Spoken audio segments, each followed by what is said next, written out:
ರಾಜ್ಯದ 50 ಕಾಂಗ್ರೆಸ್ ಶಾಸಕರಿಗೆ BJP big offer ಕೊಟ್ಟಿದೆ. ಆಪರೇಷನ್ ಕಮಲದ ಬಗ್ಗೆ ಸಿಎಂ ಸ್ಫೋಟಕ ಆರೋಪವನ್ನ ಮಾಡಿದ್ದಾರೆ.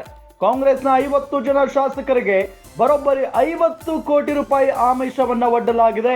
ಬಿಜೆಪಿಯಿಂದ ಒಬ್ಬೊಬ್ಬ ಶಾಸಕನಿಗೆ 50 ಕೋಟಿ ಆಫರ್ ಮಾಡಿದ್ದಾರೆ.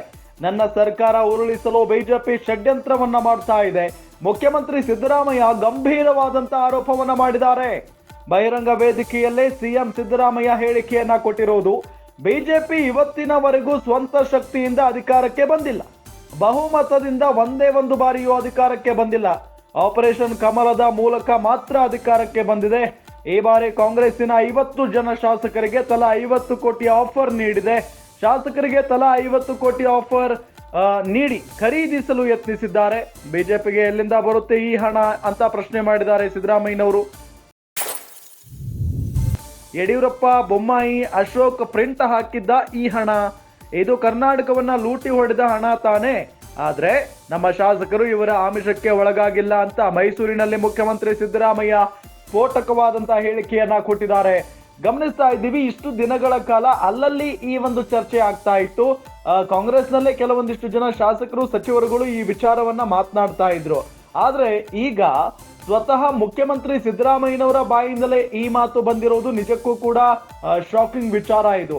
ಅದರಲ್ಲೂ ಎಂತ ದೊಡ್ಡ ಆರೋಪ ಅಂತ ಅಂದ್ರೆ 50 ಜನ ಶಾಸಕರಿಗೆ ಆಫರ್ ಮಾಡಿದ್ದಾರೆ ಬಿಜೆಪಿ ಅವರು. ಅದು ಕೂಡ ಒಬ್ಬ ಶಾಸಕನಿಗೆ 50 ಕೋಟಿ, ಅಂದ್ರೆ ಪ್ರತಿಯೊಬ್ಬ ಶಾಸಕನಿಗೂ ಕೂಡ ತಲಾ 50 ಕೋಟಿ ರೂಪಾಯಿ ಕೊಡೋದಕ್ಕೆ ಮುಂದಾಗಿದ್ದಾರೆ, ಆಫರ್ ಕೊಟ್ಟಿದ್ದಾರೆ. ನೀವು ನಮ್ಮ ಪಕ್ಷಕ್ಕೆ ಬಂದ್ರೆ 50 ಕೋಟಿ ರೂಪಾಯಿ ನಿಮಗೆ ಕೊಡ್ತೀವಿ ಅನ್ನೋ ನಿಟ್ಟಿನಲ್ಲಿ ದೊಡ್ಡ ಮಟ್ಟದಲ್ಲಿ ಆಮಿಷವನ್ನ ಒಡ್ಡಿದ್ದಾರೆ ಬಿಜೆಪಿ ಅವರು ಅನ್ನೋ ನಿಟ್ಟಿನಲ್ಲಿ ಈ ಸಂದರ್ಭದಲ್ಲಿ ಸ್ಫೋಟಕವಾದಂತಹ ಆರೋಪವನ್ನ ಮಾಡಿದ್ದಾರೆ. ಜೊತೆಗೆ ವಾಗ್ದಾಳಿಯನ್ನ ಕೂಡ ನಡೆಸಿದ್ದಾರೆ ಸಿದ್ದರಾಮಯ್ಯನವರು. ಬಿಜೆಪಿ ಇವತ್ತಿನವರೆಗೂ ಸ್ವಂತ ಶಕ್ತಿಯಿಂದ ಅಧಿಕಾರಕ್ಕೆ ಬಂದಿಲ್ಲ. ಬಹುಮತದಿಂದ ಒಂದೇ ಒಂದು ಬಾರಿಯೂ ಕೂಡ ಅಧಿಕಾರಕ್ಕೆ ಬಂದಿಲ್ಲ. ಆಪರೇಷನ್ ಕಮಲದ ಮುಖೇನ ಮಾತ್ರ ಅಧಿಕಾರಕ್ಕೆ ಬಂದಿದೆ. ಈ ಬಾರಿ ಕಾಂಗ್ರೆಸ್ಸಿನ 50 ಶಾಸಕರಿಗೆ ತಲಾ 50 ಕೋಟಿ ಆಫರ್ ನೀಡಿದೆ. ಆದ್ರೆ ನಮ್ಮ ಶಾಸಕರು ಯಾರು ಅವರ ಆಮಿಷಕ್ಕೆ ಒಳಗಾಗಿಲ್ಲ ಅನ್ನೋ ನಿಟ್ಟಿನಲ್ಲಿ ಹೇಳಿಕೆಯನ್ನ ಕೊಟ್ಟಿದ್ದಾರೆ ಮುಖ್ಯಮಂತ್ರಿಗಳು. ಒಂದ್ಸಲ 104 ಗೆದ್ರು, ಯಾವಾಗ ಬಂದಿದ್ದಾರೆ ಹೇಳಿ ನೋಡೋಣ. ನಾವು 2003ರಲ್ಲಿ 122 ಸ್ಥಾನಗಳನ್ನು ಗೆದ್ದು, 2023ರಲ್ಲಿ 136 ಸ್ಥಾನಗಳನ್ನು ಗೆದ್ದು. ಅವರು ಜನರ ಆಶೀರ್ವಾದ ಇದೆಯಾ? ಜನರ ಮ್ಯಾಂಡೇಟ್ ಇದೆಯಾ? ಇಬ್ಬಾಗಲಿಂದ ಬಂದಿರೋರು.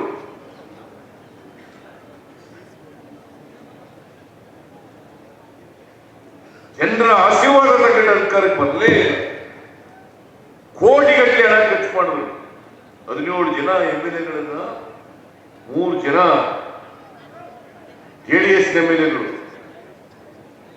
14 ಜನ ಕಾಂಗ್ರೆಸ್ MLA-ಗಳು ತಗೊಂಡು ಅಧಿಕಾರಕ್ಕೆ ಬಂದದ್ದು.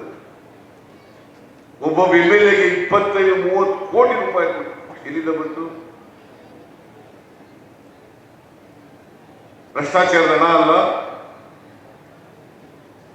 ಈ ಸಾರಿ ಹೇಗಾದರೂ ಮಾಡಿ ಸಿದ್ದರಾಮಯ್ಯ ಸರ್ಕಾರ ಕಿತ್ತಾಕ್ಬೇಕು ಅಂತೇಳಿ 50,000 ರೂಪಾಯಿಗಳನ್ನ ಒಬ್ಬೊಬ್ಬ, 50 ಕೋಟಿ ರೂಪಾಯಿಗಳನ್ನ ಒಬ್ಬೊಬ್ಬ MLA-ಗೆ ಆಫರ್ ಮಾಡೋದು. 50 ಕೋಟಿ, 50 ಜನ MLA-ಗಳಿಗೆ 50 ಕೋಟಿ ಕೊಡ್ತೀವಿ. ಎಲ್ಲಿಂದ ಬರ್ತದೆ? ಎಲ್ಲಿಂದ ಬರ್ತದೆ ಈ ದುಡ್ಡು? ಯಡಿಯೂರಪ್ಪ ಪ್ರಿಂಟ್ ಮಾಡಿದ್ದ? ಬಸವರಾಜ ಬೊಮ್ಮಾಯಿ ಪ್ರಿಂಟ್ ಮಾಡಿದ್ರ? ಅಶೋಕ ಪ್ರಿಂಟ್ ಮಾಡಿದ್ದ? ವಿಜಯೇಂದ್ರ ಪ್ರಿಂಟ್ ಮಾಡಿದ್ರ? ಎಲ್ಲಿಂದ ಬರಬೇಕು ಈ ದುಡ್ಡು? ಲಂಚದ ಹಣ ಕೋಟಿಗಟ್ಟಲೆ ಮಾಡಿಕೊಂಡಿದ್ದಾರೆ.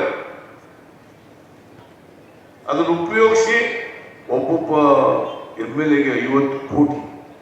ನಮ್ಮ MLA-ಗಳು ಯಾರು ಕೂಡ ಹೋಗ್ಲಿಲ್ಲ ಈ ಸರ್.